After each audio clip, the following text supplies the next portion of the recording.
Next week, I will speak in New York to the United Nations General Assembly, and I will talk about the great possibilities of our time to improve health, expand prosperity, and extend freedom in our world. America and many nations are taking a bold stand in the fight against HIV/AIDS. My emergency plan for AIDS relief will provide an unprecedented $15 billion over 5 years to support the fight against the AIDS pandemic throughout the world, with a focus on the most afflicted countries in Africa, the Caribbean, and Asia. These funds are already at work helping to prevent new infections, provide treatment, and care for millions of victims. We've also joined with other nations to create the Global Fund to fight AIDS, tuberculosis, and malaria.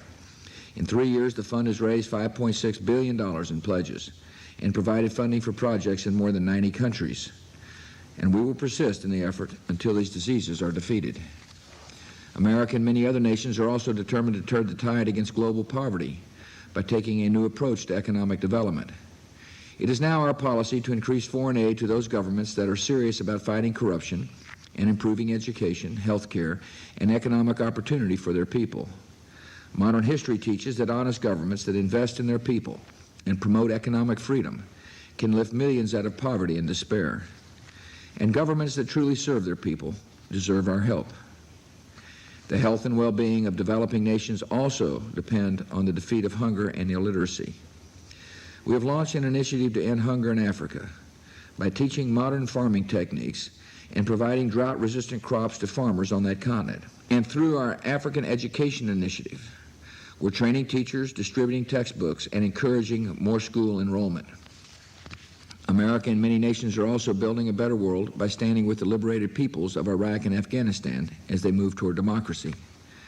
More than 10 million Afghan citizens have now registered to vote in next month's election. Iraq is approaching free elections in January. Terrorist enemies are trying to stop the progress of both those countries, and their violent and merciless attacks may increase as elections draw near. But all the world can be certain: America and our allies will keep our commitments to the Afghan and Iraqi people. Our long-term security, the safety of our children and grandchildren, will be served when the broader Middle East is home to stable democratic governments that fight terror. At the United Nations this week, I will make some additional proposals to expand prosperity and accelerate the march of freedom in our world.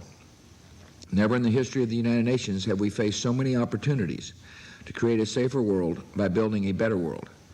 For the sake of our common security and for the sake of our common values, the international community must rise to this historic moment, and the United States is prepared to lead.